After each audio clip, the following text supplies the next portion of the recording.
Hello friends, Ramya வீட்டு சமையலுக்கு உங்களை வரவேற்கிறேன். இன்றைக்கு ரொம்ப ஒரு யூஸ்ஃபுல்லான வீடியோ பார்க்க போகிறோம். சார்டின் ஃபிஷ், அதாவது மத்தி மீன், கவளை மீன், அதை எப்படி க்ளீன் பண்ணலாம் அப்படின்னு தான் பார்க்க போகிறோம். இந்த கவளை மீன் பார்த்திங்கன்னா இந்த மாதிரி சுட்டு சாப்பிட்றதுக்கு நல்லாயிருக்கும். அதே மாதிரி நல்லா ஃப்ரை பண்ணி சாப்பிட்றதுக்கும் சூப்பராக இருக்கும். குழம்புக்கும் ரொம்ப சூப்பராக இருக்கும். அதாவது குழம்பு கரெக்டாக பக்குவமாக அது தேங்காய் விட்டு வச்சாலும் சரி, தேங்காய் விடாமல் வச்சாலும் சரி, இந்த கவளை மீன் குழம்பும் சரி, மத்தி மீன் குழம்பும் சரி சூப்பராக இருக்கும். இன்றைக்கு நான் கவளை மீன் எடுத்துருக்கிறேன், மத்தி மீன் கிடையாது. ஆனால் ரெண்டுக்கும் நீங்கள் சேம் ப்ரொசீஜரை நீங்கள் ஃபாலோ பண்ணிக்கலாம். நான் 4 மெத்தடில் க்ளீன் பண்ணி காமிக்க போகிறேன். 2 மெத்தட் குழம்பும் பண்ணலாம், அதே போல் ஃப்ரையும் பண்ணலாம். 2 மெத்தட் பொரிக்க மட்டும்தான் செய்யலாம். அந்த மாதிரி நான் க்ளீன் பண்ணியிருக்கிறேன், பாருங்கள். மீன் பார்த்திங்கன்னா நீங்கள் வாங்கிட்டு வந்ததும் ஒரு 10-20 நிமிஷம் தண்ணியில் ஊற போட்டு வச்சுருங்க. அந்த செதில்கள் தண்ணியில் ஊறினா தான் உங்களுக்கு எடுக்கிறதுக்கு ஈஸியாக வரும். ஒவ்வொரு மீனாக தண்ணியிலேருந்து எடுத்து செதிலை இந்த மாதிரி எடுத்துக்கோங்க. எடுத்ததுக்கப்புறம் அதனுடைய வாலையும் அதில் இருக்க பின்னையும் நான் கட் பண்ணிட்டேன். அப்புறம் வால்லேருந்து 1 இன்ச்சு சைஸுக்கு மேலே, அதாவது 1 இன்ச்சுக்கு மேலே நம்ம ஸ்ட்ரெயிட்டாக கட் கொடுத்துட வேண்டியதான். அப்புறம் தலைக்கீழே கட் பண்ணி தூர போட்டுறணும். அதில் இருக்க சின்ன அந்த குடல் அழுக்கு எல்லாத்தையும் சேர்த்து நம்ம எடுத்துட வேண்டியது தான். இந்த மெத்தடு தான் நிறைய பேருக்கு பிடிக்கும். ஏன்னா பார்க்குறதுக்கும் நல்லாயிருக்கும், அதில் தலை இருக்காது. இந்த மாதிரி சாப்பிட்றதுக்கு நிறைய பேருக்கு பிடிக்கும். இது குழம்பும் பண்ணலாம், ஃப்ரையும் பண்ணலாம். அடுத்த மீனில் நான் தலையை வச்சு நான் க்ளீன் பண்ணுறேன். உங்களுக்கு பிடிக்கும் அப்படின்னா இந்த மாதிரி நீங்கள் வாலையும் பின்னையும் கட் பண்ணிவிட்டு நீங்கள் இந்த மாதிரி தலை வரைக்கும் நீங்கள் வெட்டி போட்டுக்கலாம். ஒன்றும் பிரச்சனை கிடையாது. கவளை மீனாக இருந்தாலும் சரி, மத்தி மீனாக இருந்தாலும் சரி. ஏன்னா சாப்பிட்றவங்களுக்கு முதல்ல பிடிக்கணும் பார்க்குறதுக்கு, அதுக்கப்புறம் தான் சாப்பிட்றது. அதனால் உங்களுக்கு எந்த மெத்தடில் இந்த மீனை க்ளீன் பண்ணால் பிடிக்குமோ அந்த மாதிரி க்ளீன் பண்ணிக்கோங்க. தலை வைக்கணும்னா தலை வச்சுக்கோங்க, இல்லைன்னா ஃபஸ்ட்டு இந்த மாதிரி அதான் ஃபஸ்ட்டே நான் இந்த மெத்தடை காமிச்சிட்டேன். தலையோடு சேர்த்து நீங்கள் கட் பண்ணி தூர போட்டுற வேண்டியது தான். முதல்ல ரொம்ப சிம்பிளான மெத்தட், அப்படியே தலையை வெட்டி போடுறது காமிச்சிட்டேன். கவளை மீன், மத்தி மீன் க்ளீன் பண்ணுறதே ரொம்ப சிம்பிள் தான். செதில் மட்டும் நிறைய பேருக்கு எடுக்க வராது. ஏன்னா நீங்கள் வாங்கிட்டு அப்படியே எடுத்திங்கன்னா வராது. 10 நிமிஷம் 15 நிமிஷம் தண்ணியில் ஊற வச்சுட்டு நீங்கள் செதில் எடுத்திங்கன்னா ஈஸியாக வந்துடும். இப்போ அடுத்த மெத்தடில் பார்த்திங்கன்னா இங்கே பாருங்கள், வால்லேருந்து 1 இன்ச்சுக்கு மேலே நான் ஸ்ட்ரெயிட்டாக தலை வரைக்கும் கட் பண்ணிக்கிட்டேன். தலையை அப்படியே வச்சுருக்கிறேன். அதுக்கப்புறம் பின்ஸையும் கட் பண்ணிட்டேன்.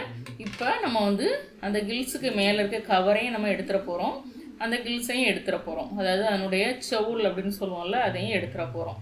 இப்போ பாருங்கள், மீன் பார்க்குறதுக்கு கொஞ்சம் பார்வையாக இருக்கும். நீங்கள் குழம்பு பண்ணாலும் சரி, ஃப்ரை பண்ணாலும் சரி. அந்த மீன் ரொம்ப சின்னதாக இருந்த மாதிரி இருக்கும். இங்கே பாருங்கள், ஒரே சைஸ் மீன் தான், அது ரொம்ப சின்னதாக இருந்த மாதிரி இருக்கும். அதாவது குழம்பு பண்ணதுக்கப்புறம், ஃப்ரை பண்ணதுக்கப்புறம். இது தலை இருக்கிறதுனால கொஞ்சம் பெரிய மீன் மாதிரி இருக்கும்.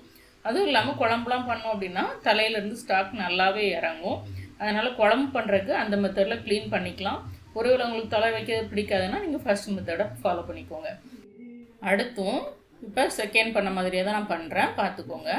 இந்த மீனை பொறுத்தளவுக்கு நல்லா ஃப்ரெஷ்ஷாக இருக்கணும். முடிஞ்ச வரைக்கும் நீங்கள் பட்டினப்பாக்கம், காசிமேடு போனீங்க அப்படின்னா போட்டில் ஃப்ரெஷ்ஷாக நெட்டிலேருந்து எடுத்துகிட்டு இருப்பாங்க. அதாவது சின்ன போட்டுகளில் கரையில் நெட்டை விரித்து அதிலேருந்து தட்டி மீனை எடுத்துகிட்டு இருப்பாங்க. கவளை மீனாக இருந்தாலும் சரி, மத்தி மீனாக இருந்தாலும் சரி. அதனால் நீங்கள் ஃப்ரெஷ்ஷாக கிடச்சிச்சின்னா மிஸ் பண்ணாதீங்க, வாங்கிட்டு வாங்க.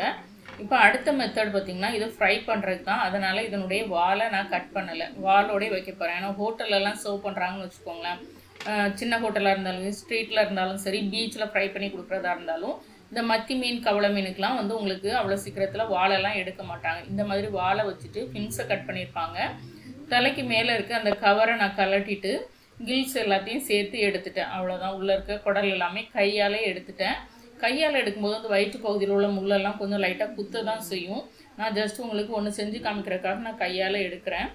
ஆனால் அதுக்கப்புறம் இருக்க மீன் எல்லாமே நான் சிசர் தான் நான் யூஸ் பண்ணேன். ஏன்னா கையில் எடுக்கும்போது கொஞ்சம் முள் குத்த தான் செய்யும். உங்களுக்கு எடுத்து பழக்கம் அப்படின்னா நீங்கள் கையில் எடுத்துக்கோங்க. இங்கே பாருங்கள், 3 மீனும் நம்ம ஒரே சைஸ் மீன் தான் எடுத்துருக்கோம். ஒவ்வொன்றும் ஒவ்வொரு சைஸில் இருக்குது பாருங்கள். இப்போ அடுத்து உங்களுக்கு மெத்தடு 4வது மெத்தடில் நான் க்ளீன் பண்ணி காமிக்கிறேன். இப்போ அதில் தலைக்கு மேலே இருக்க இந்த கவர் எதையுமே நம்ம கலட்ட போகிறது கிடையாது. இந்த கவரை விரிச்சிட்டு உள்ளே இருக்க கில்ஸை தான் நான் எடுக்க போகிறேன். அதோடு சேர்த்து அந்த இறை எல்லாத்தையுமே, குடல் எல்லாத்தையும் நம்ம எடுத்துடலாம். வாழையும் நான் இந்த மெத்தடில் கட் பண்ணலை. இந்த மெத்தட்லையும் பீச்லலாம் பார்த்திங்கன்னா மாவில் டிப் பண்ணி ஃப்ரை பண்ணுவாங்க, டீப் ஃப்ரை பண்ணுவாங்க. அப்போ இந்த தலையை வச்சுருப்பாங்க. அப்படியே தலையும் நல்லா கிறிஸ்பாக ஃப்ரை ஆகிடும், அந்த வாலும் நல்லா கிறிஸ்பாக ஃப்ரை ஆகிடும். நம்ம சாப்பிட்றதுக்கு சூப்பராகவே இருக்கும். வீட்லேயும் நீங்கள் ஃப்ரை பண்ணுறீங்க அப்படின்னா இந்த மெத்தடை யூஸ் பண்ணலாம். சாப்பிட்றவங்க சாப்பிடுவாங்க, சாப்பிட பிடிக்காதவங்க தலையை எடுத்து போட்டுட்டு நீங்கள் மீதியை சாப்பிட்டுக்கலாம். ஆனால் குழம்பு பண்ணும்போது வாலை கட் பண்ணிடணும். நீங்கள் தலையை கூட போட்டுக்கலாம். ஆனால் வந்து குழம்பு பண்ணுறீங்க அப்படின்னா ஃபின்ஸையும் வாலையும் கண்டிப்பாக கட் பண்ணணும். இந்த மாதிரி நான் வந்து எல்லா மீனையுமே நான் கட் பண்ணி எடுத்துக்கிட்டேன். இப்போ கட் பண்ணி எடுத்த மீனை வந்து நம்ம வந்து ஃப்ரீஸ் பண்ண போகிறோம். பாதியை எடுத்துக்க போகிறோம் அல்லது மொத்தமாக ஃப்ரீஸ் தான் பண்ண போகிறோம் அப்படின்னா நீங்கள் வந்து 2-3 தண்ணியில் நல்லா வாஷ் பண்ணிவிட்டு நீங்கள் வந்து ஃப்ரீஸ் பண்ணிடணும். உப்பு போட்டுலாம் வாஷ் பண்ணக்கூடாது. எப்போ சமைக்கிறீங்களோ அப்போ வந்து நீங்கள் வந்து உப்பு போட்டு நல்லா வாஷ் பண்ணிக்கணும். இங்கே பாருங்கள், இதுவும் உள்ள கில்ஸை மட்டும் எடுத்துகிட்டு தலையை நான் அப்படியே வச்சுட்டு க்ளீன் பண்ணுறேன். ஏன்னா ஃப்ரை பண்ணுறதுக்கு கொஞ்சம் அதிகமாகவே நான் எடுத்துக்கிறேன்.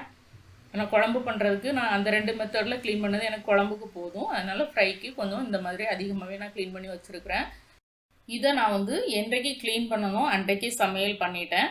அதனால் அப்போவே உப்பு போட்டு வாஷ் பண்ணிட்டேன். ஒருவேளை நீங்கள் இன்னொரு நாள் தான் சமைக்க போகிறீங்க அல்லது பாதி மீன் தான் நீங்கள் சமைக்க போகிறீங்க, பாதி மீனை ஃப்ரீஸ் பண்ண போகிறீங்கன்னா ஃப்ரீஸ் பண்ணக்கூடிய எந்த பகுதி மீனாக இருந்தாலும் நீங்கள் வந்து உப்பு போட்டு வாஷ் பண்ணக்கூடாது. எப்போ நீங்கள் சமைக்கிறீங்களோ அன்றைக்கு நீங்கள் வந்து உப்பு போட்டு வாஷ் பண்ணிக்கோங்க.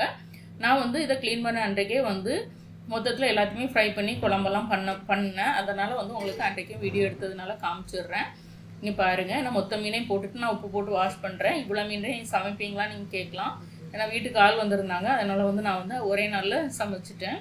இப்போ உப்பு போட்டு எல்லா மீனையுமே நான் போட்டு வச்சுருக்கிறேன். போட்டு வச்சுட்டு நல்லா கைகளால் நல்லா சட்டியில் போட்டு நல்லா தேய்ச்சிக்க போகிறேன்.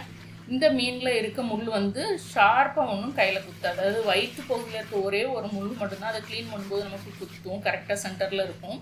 அதனால நான் சிசரை வச்சு கட் பண்ணுங்கன்னு சொன்னேன் அதை க்ளீன் பண்ணும்போது. மற்றபடி இந்த மாதிரி எடுக்கும்போது தேய்க்கும் போதெல்லாம் கையில் அவ்வளோவா குத்தாது. அதனால் நான் வந்து கையாலே நல்லா தேய்ச்சிட்டேன். ஒருவேளை உங்களுக்கு கைகளில் இந்த முள்ளும் குத்துது அப்படின்னா கரண்டி வச்சு மரக்கரண்டி வச்சு நல்லா தேய்ச்சிக்கோங்க. ஒரு 1 நிமிஷம் 2 நிமிஷம் நல்லா தேய்ச்சிட்டிங்கன்னா அந்த மாங்கெல்லாம் கலண்டு வந்துடும். அதுக்கப்புறம் ஒரு 2 தண்ணி 3 தண்ணி தேவைக்கேற்ற மாதிரி நீங்கள் நல்லா கழுவிட்டு எடுத்துக்கோங்க. இங்கே பாருங்கள் எவ்வளோ மாங்கு கலண்டு வந்திருக்குன்னு பாருங்கள். இதை இப்போ நம்ம 2 தண்ணியில் வாஷ் பண்ணி எடுத்துட்டு அதுக்கப்புறம் நம்ம சமைக்க வேண்டியது தான். மத்தி மீன் அதே மாதிரி கவளை மீன் ரெண்டுக்குள்ளே வித்தியாசம் குறித்து நான் வீடியோ போட்டிருக்கிறேன். ஏன்னா நிறைய பேருக்கு மத்தி மீனும் கவளை மீனும் டிஃப்ரென்ஸ் தெரியாது. அது ஓரளவுக்கு எனக்கு தெரிஞ்சதை வச்சு நான் வீடியோ போட்டிருக்கிறேன். இன்னும் இதனுடைய சத்துக்கள் குறித்து நான் வீடியோ போடலை. ஏன்னா இதில் சத்துக்கள் அவ்வளோ அதிகமாக இருக்குது. எப்படி பால்காரல் மீன் நம்ம தினம் சாப்பிட்லாமோ அதே போல் இந்த கவளை மீனாக இருக்கட்டும் மத்தி மீனாக இருக்கட்டும் தினம் சாப்பிட்லாம். ஆனால் ரெண்டுக்கும் ஒரே ஒரு வித்தியாசம் என்னென்னா கவளை மீன் வந்து நல்லா குளிர்ச்சி, மத்தி மீன் சூடு. அதனால தான் மத்தி மீன் பார்த்திங்கன்னா கேரளாவில் எங்கெங்கே குளிர் கண்ட்ரியாக இருக்கோ அவங்களாம் மத்தி மீன் நல்லா சாப்பிடுவாங்க. எங்கெல்லாம் நல்லா ஹீட்டாக இருக்கோ அங்கே கவளை மீன் சாப்பிடுவாங்க. நம்ம தமிழ்நாட்டை பொறுத்தளவுக்கு நமக்கு வந்து தினம் சாப்பிட்றதுக்கு உகந்த மீன் அப்படின்னு பார்த்திங்கன்னா கவளை மீன் தான். மத்தி மீன் இதை விட கொஞ்சம் டேஸ்ட் நல்லாயிருக்கும். ஆனால் வந்து நம்ம வந்து அதை வந்து வாரத்தில் 1 நாள் 2 வாரத்துக்கு 1 நாள் சாப்பிட்டுக்கலாம், ஒன்றும் தப்பு இல்லை. ஆனால் கவளை மீன் நம்ம தினம் எடுத்துக்கலாம், நம்ம கிளைமேட்டுக்கு ஏற்ற மீன். கண்டிப்பாக இதனுடைய சத்துக்கள் குறித்து நான் வந்து தனியாக ஒரு வீடியோ போடுறேன். பிடிச்சிருந்ததுன்னா ரம்யா வீட்டு சமையலுக்கு சப்ஸ்கிரைப் பண்ணுங்கள், லைக் பண்ணுங்கள், ஷேர் பண்ணுங்கள். வீட்டில் சமைச்சு சாப்பிடுங்க, வீணாக்காமல் சாப்பிடுங்க. மீண்டும் புது வீடியோவில் சந்திக்கலாம். பாய்.